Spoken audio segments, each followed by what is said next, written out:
Hey everyone, welcome back to Noiseberry Games.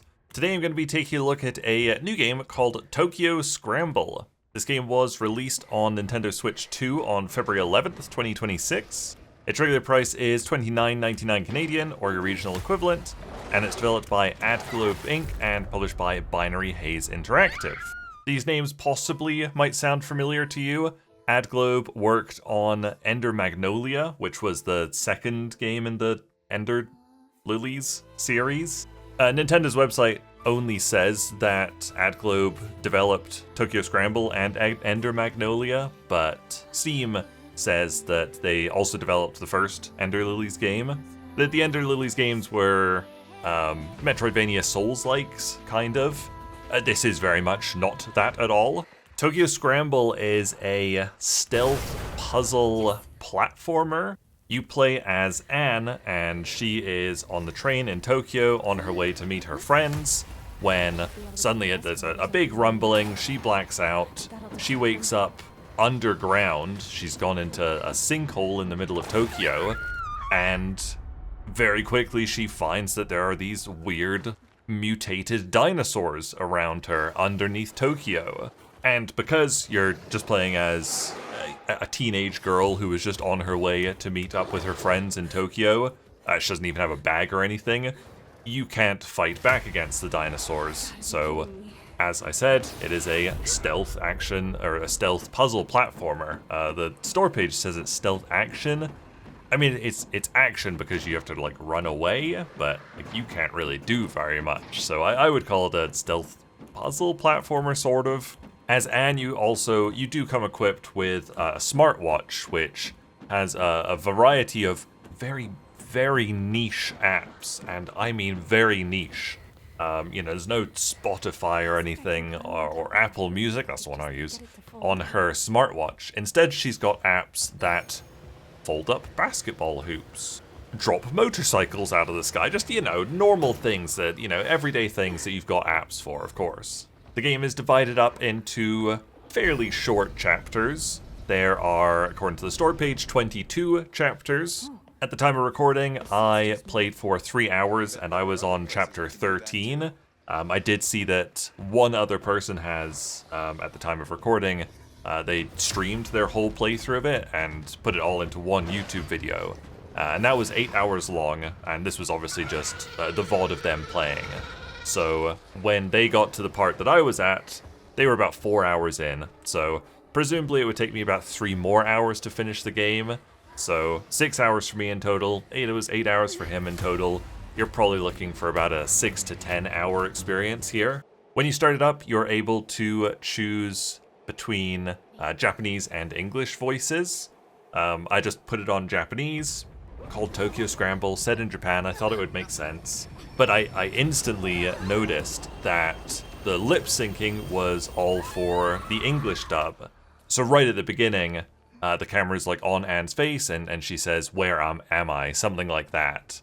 And I was like watching her lips, I was like, oh, she just very clearly mouthed, "Where am I?" in English. So like 2 minutes in, I quickly restarted and switched to English voice acting.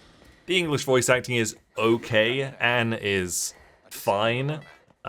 There's at least one other character that I've encountered, and their voice acting was not fine, but Anne's is okay for the most part in English. Let's start with the good stuff, the things it does well. It comes with an absolutely bizarre utilization of the game share feature. It's sort of like a party mode.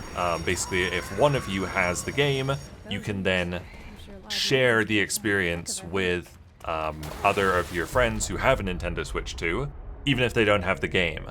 And the implementation is so funny. So you can have up to 4 people playing, and you can split up parts of the controls between players. So the example it gives at the start of the game is one person can control Anne's movement, somebody can control her actions like crouching and dashing, someone can control the apps, and someone can control the camera. Just absolutely hilarious possibilities there. I've never seen such an interesting implementation of a feature like Game Share, and I absolutely love that. Obviously didn't get to try that out, but hilarious. The premise of the game is kind of interesting. Somebody falls deep below Tokyo where there's all these weird dinosaurs, and as she pushes further and further on, things start looking less and less like Tokyo and more weird. Quite an interesting premise. I think that might be all the positives of this game. This is, and I am sorry to say, this is one of the worst games I've played. Easily the worst game of the year, for sure.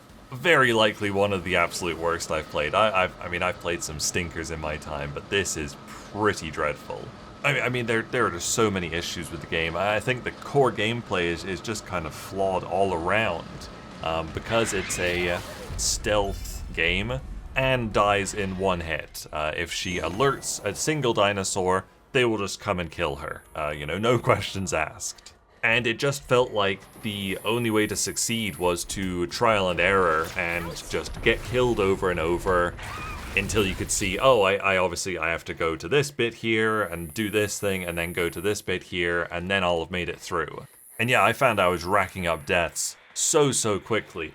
Literally 3 minutes in, I was dying over and over, and I was like, this is on the easy mode. There are two modes. There's a hope and despair, I think, just easy and hard. You're able to sprint with the right trigger, or you're able to crouch and sneak with the left trigger. Something you have to be mindful of is Anne's heart rate, which you can see in the bottom right. If you sprint too much, it'll go up really high, and once it reaches, I think it's like 170, she will just kind of come to a stop and just heave, and if you're doing that by a dinosaur, and you come to a stop in front of a dinosaur, it's gonna eat you.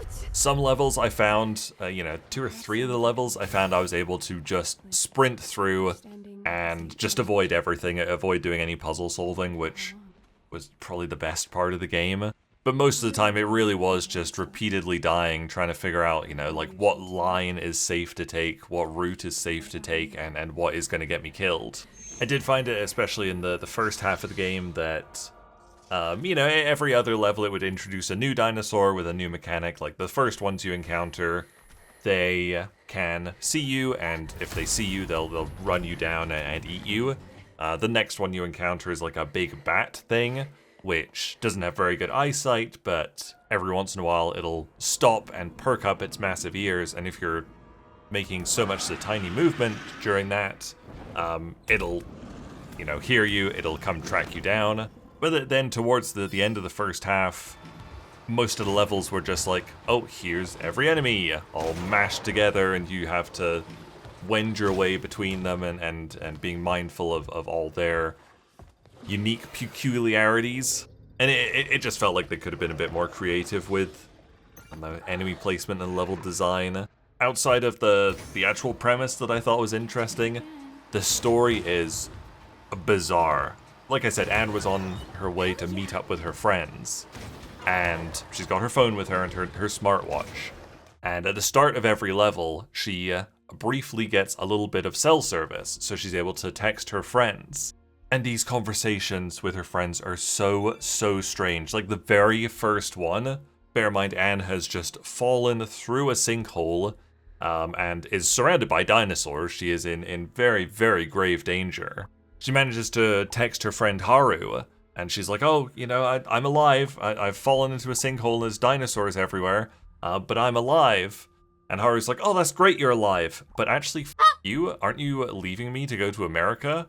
We're not friends anymore.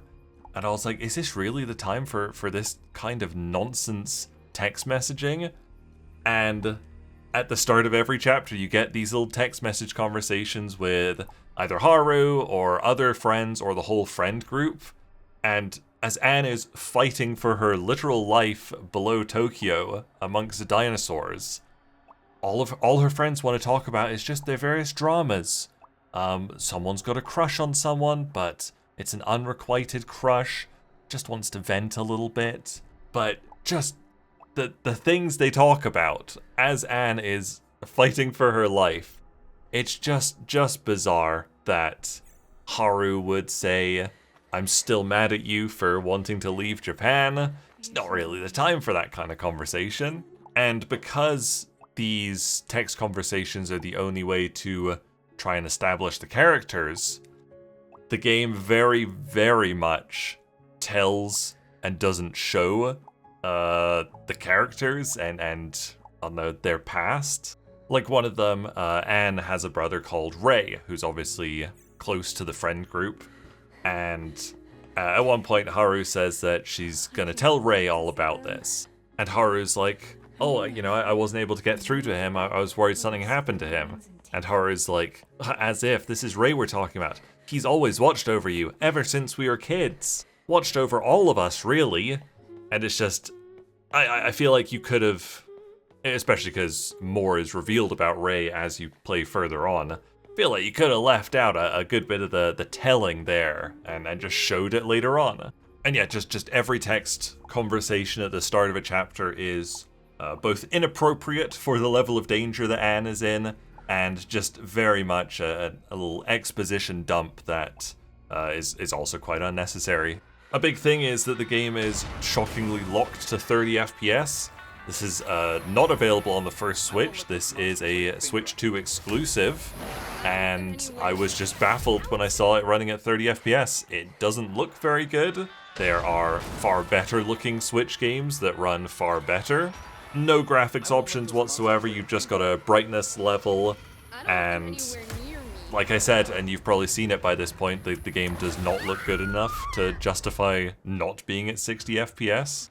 Like the second you start it up, you see all the characters' hair have this really awful shimmering, which, again, I don't know how it can look like that and run like this. At the end of every level, you get a score based on how well you did in the level.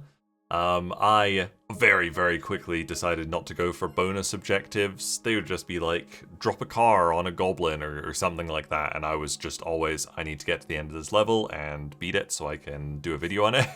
And even though I was rushing through, not worrying about being caught and killed multiple times, apart from being frustrated at it, I don't think I ever scored below an A somehow. I don't know how you would have to play to get anything below that, because yeah, I did not play well. Scored totally fine. I was hoping to maybe finish the game before doing my video, but I did reach my breaking point in, I'm pretty sure it was chapter 13.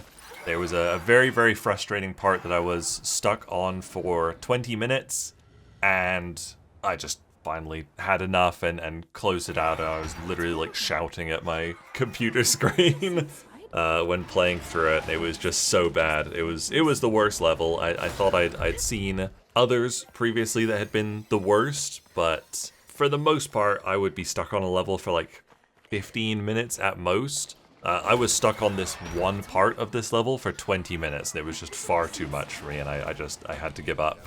There's another part where the entire level is just walking across thin beams, and I was like, what is this doing here? You know, why am I suddenly playing chained together like some kind of rage game? Walking slowly across thin beams is not a fun gameplay mechanic. And of course, as you go further into the level, they add fans that blow you off, and a big monster that you have to time dropping, you know, planks in front of it so it bonks into them and falls into the abyss and then just turns up again very quickly after.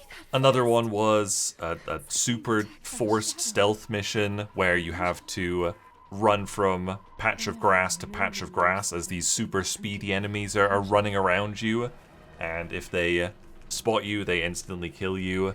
And of course, when you die, you go back to the last save checkpoint.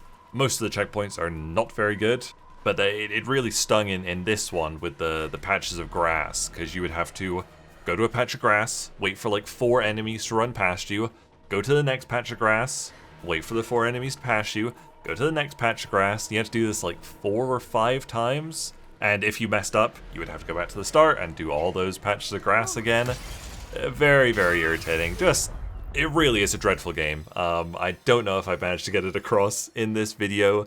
It is just appalling. I had no fun with this whatsoever. I was thinking, especially when I got to the crossing the thin beams level, I was like, who has ever played like one of these levels in a game and thought, this is my favorite kind of game. I love slowly crossing thin beams. And then I thought, like, has there been any fun in any of the levels? No. I don't understand this game at all. Yeah, I thought this was absolutely dreadful. I'm sorry to give it such a bad review, but I really do think this is, you have to avoid this one. It's got the potential to be so bad it's funny to play, and especially if you play it with friends, where one person's controlling the camera, one person's controlling the actions and stuff. I think that would be quite a fun, like, bad movie night game. But if you're thinking of picking it up for yourself, I don't know, just understand that it really is dreadful. There you go, that was a look at Tokyo Scramble. I can't believe this is a Switch 2 exclusive. I can't believe I was offered a review code for this. I don't know, I was not expecting it to be as bad as it is. Thank you guys very much for watching. Make sure you leave a like and subscribe if you enjoyed this video, and I'll see you guys later. Bye!